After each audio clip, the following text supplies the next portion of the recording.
Alright guys, TacticalRab back again today. Hope you're doing well and enjoying your day so far. The latest CDL coaches poll is out, and interestingly enough, they're putting the Subliners ahead of OpTic, Texas ahead of their game in a couple of weeks' time to determine which team might be in the better spot going into the major, but also Octane giving his thoughts on the iLLeY situation on Seattle Surge. There's no secret, since iLLeY's gone from that team, they have regressed massively and probably need him back. Octane believes though, yeah, coming back anytime soon, and with no transparency on the situation, you gotta wonder whether he's even coming back to the CDL anytime soon as well. Very much interested in your thoughts in the comments below. Hit the like button if you enjoy. Subscribe if you're new as always. I greatly appreciate it. A couple of spots here. This is spotted here on the Rio. There was also this one on the Karachi that Scum managed to run into actually, which I thought was kind of interesting. Kind of, well, he didn't do it intentionally, but it would have been one of the spots that maybe Shotzzy would like to use. He found himself on this little ledge here, lays down. I don't know, maybe this is known, maybe it's not, but play around with it if you haven't done so already. We also there have an update from Miami Heretics on the Challenges event. Are you massively surprised? Like, I wish what they would do is just not overpromise, you know what I mean? Because they said, all right, yep, challenges, great, we're going to do it at the venue for Major 2, which is a great update, right? No doubt about it. But then they said, when they confirmed that, yep, tickets live tomorrow, you know, get it all sorted, there's going to be discounts, everything,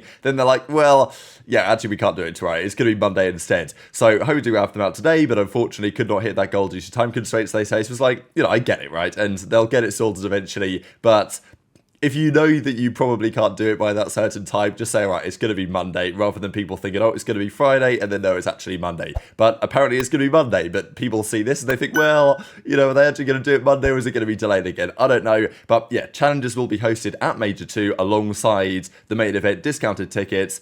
Inconvenience, of course, but yeah, a few complications with this event, as we discussed last night as well, with the whole Scum watch party situation. But there's also been lots of talk about the Rival 9 over the last couple of days and its current place in the meta. Clay, I thought this is pretty funny that Sean put together here, right? The Green Goblin really looking at the Rival 9, trying to use it. We've seen Drazah, among others, use this in Rio over the last couple of days, and yeah, Dashy's been talking about it, Clay's potentially talking about it as well, but maybe the gun is even better if you use linear aim assist curve. So this is what Parasite's been discussing over the last couple of days. There's been some debate around this between pros, but I mean, have a look at these shots here that Parasite hits. So he picks up the rifle and he just beams this guy all the way across the map. Okay, the quality isn't great, but you guys get the picture, right? Here we go, classic Twitter quality. Just beams the guy across the map with the rifle. So this is on the linear aim assist, and well, Parasite's been talking about this. The meta really has been to use dynamic aim assist for the last couple of seasons, really ever since that's been a thing. But Parasite actually says linear aim curve is better than dynamic and allows for better muscle memory retention due to consistency in stick movements. Free motion and missing is always user error, and not aim assist drag or weird slowdown you get with dynamic. So this is a bit of a debate as well. Let's say if you play Counter-Strike or whatever that is, you probably will have turned off mouse acceleration and made the movements perfectly linear. So if you move your mouse X amount, it moves X amount or Y amount or whatever on the screen, rather than if you play with mouse acceleration on as a Windows setting, and you can also disable this like in the game state itself, then depending on how fast you move the mouse will move faster or slow. Like if you guys are, you know, Counter-Strike players or whatever, your mouse accel is probably off right now because it's just, well, I think at least a better experience, and most pros agree. Some pros do use mouse accel, but I don't know, maybe this is like the COD version of that. Now it's different, obviously, on like a joystick or whatever than an actual mouse, but Parasite's opinion is that linear aim assist is actually more consistent for muscle memory than dynamic is, and maybe there's some truth to that, to be fair. So Parasite says dynamic slows down midway through stick movement, so in theory it makes snapping onto targets easier because you slow down during medium range movement. So picture yourself snapping and feeling a slowdown, which makes you feel like you stick to target, but Parasite thinks that's not enough of a benefit. So there's a debate on this, and I think it might just be worth giving it a try, because people have really gone down the dynamic route over the last couple of years because people have thought that was absolute god mode, which it might well have been, but it's always been a thing in every game where people trend towards something and then maybe it actually isn't the best thing, but because it's the meta, that's what people do. So TJ says, linear was insane, shout out Haggy. Now I don't know if he's being sarcastic. I'm pretty sure Dashy is being sarcastic here, saying that like, yeah, switch it off ASAP, that's terrible. And of course, Dashy and TJ played today, right? So I imagine Dashy might be trying to give TJ pretty bad advice going into the series they played this evening. So, but of course, if you are going to change, and you've played on that way for months, if not years, it's going to take some adjustment in terms of muscle memory anyway, I would imagine. So Parasite says, like, not for everyone, just a different feeling. Aim assist is still strong, just got to change the way you micro adjust. So it's interesting, right? And maybe this is why Parasite could have been, you know, a good coach to a certain CDL team, because, well, anyway, if I was employed Parasite as a coach, I'd be using all this information, but I'd be telling Haggy, don't tell the time like this. Like, come on, this is just for for our internal use only. We've also got to talk about, though, of course, the Seattle Surge result last night, because it wasn't pretty. Sure, some of the maps, if you look at the actual series result, you think, okay, fair enough, like Surge kind of kept it close. They didn't really keep it close, let's be honest. I mean, it was always a feeling that Ultra, when they wanted to, were just going to turn up and win this series, which is what they eventually did in a clean 3-0 fashion. Fair play as well, like to Envoy, because he was given credit to, well, basically wishing Joe happy birthday, right? Who's their coach right now, and has been for a little bit of time. I think Zero makes a very interesting point on Dope Check, and he has done a couple of times now, about coaches getting credit from their players. On the good teams, you will often see the players give credit to their coaching staff when they win series, in the post-game interviews, stuff like that, when the coaches actually seem to do something. If you look at the post-game interviews when like bad teams win, they will very rarely, if ever, give credit to their coach. They won't say, oh yeah, our coach did really good work. They'll say, yeah, we just turned up and played well today, or whatever the case is. So I think there's maybe something to that. The fact that the coaches that are actually worth their weight in gold get the credit, and then, you know, the coaches that maybe aren't so good, the teams don't seem to really say too much positive against them. But Ultra, of course, sitting pretty at the moment. They're actually only one win away from tying the longest series win streak in history, right? In CDL history, at least, because made a big run through Major 1, won the event. Now they've won their first several matches here of Major 2.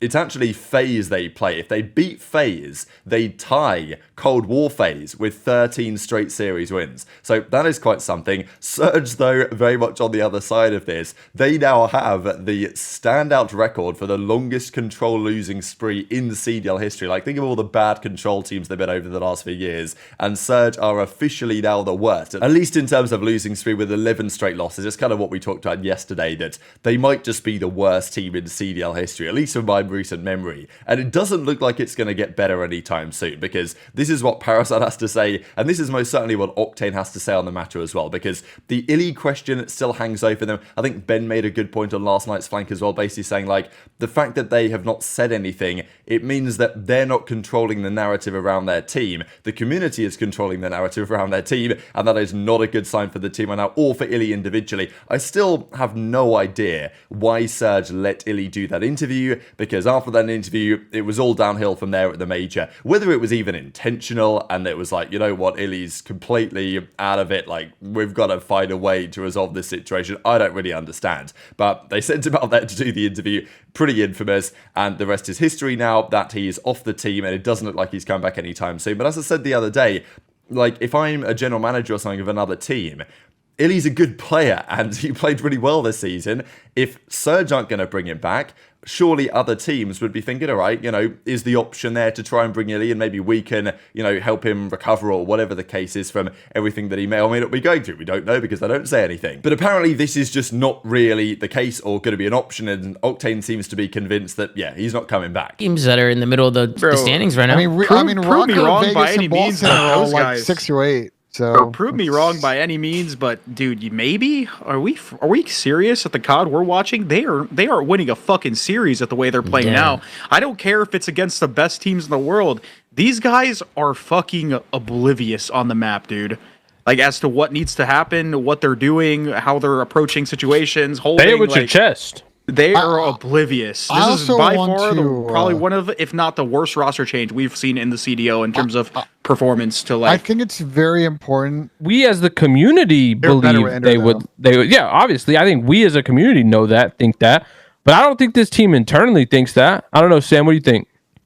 Bro, this topic needs to sail. He ain't coming back, and he got pushed off the team for non-COD related reasons. There's nothing to talk about. He's gone off the roster. These guys suck, period. And I think franchise is chalked. Let's get some lines here, right? Like, they brought in aBeZy, obviously, his team with and friends. So hopefully iLLeY can come back right at some point and join some team. I don't really know, but it's a tough situation. And for the last couple of years now, iLLeY, obviously the thumb injury, right, wasn't his fault, but I mean, man, it's tough. But still, he's good enough that other teams would give him a go. But it's like, these type of questions raise the point, like, is he allowed to play? Like, is he disqualified, or is he, you know, somehow like banned or something for a short time by the league? Like, we just don't know the answers to this, and I wish I would say. But Surge without iLLeY are are clearly rock bottom of the CDL right now. This, though, is the coaches poll that Breaking Point did. So I think 11 coaches voted in this. There was one coach that refused or didn't do it or didn't have time. I don't know. So we don't know which coach that was. So they put like a member of talent in there instead to round out the list effectively. But yeah, this is basically how it went based on all the voting that went through. If you're first in a vote, you get 11 points for your team. And it pretty much worked out that, yeah, Toronto number 1. Nobody doubts that. FaZe number 2, but then actually the Subliners were put slightly ahead of OpTic. So Subliners gained 98 points in this ranking, FaZe had 111, Toronto had 121, and OpTic had 93, I believe, with Minnesota having 80. So the coaches believe that Subliners are actually better than OpTic here, and I know there was lots of debate on this yesterday on whether this is correct or not, because Subliners, they did get slammed out top 12 in the major. The only points that New York have this season are coming from online. And they've looked great online over the last couple of weeks. Nobody is disputing that.